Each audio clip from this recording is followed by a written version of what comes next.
Alam nyo, sa mundong ito, wala po talagang forever. Kasi lahat tayo ay lilisan sa mundong ito. Pero mas masarap kapag lumisan ka na hinog na ang edad mo.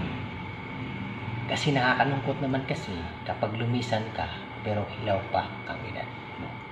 Ang ibig kong sabihin, kung nakakaramdam ka na ng hindi maganda sa iyong kalusugan, gumamit ka ng mga produkto na pwedeng magpagaling sa karamdaman mo kaysa lilisan ka dahil sa sakit na hindi pa takda na lukurin ka ni Lord dahil sa bata pa ang edad mo.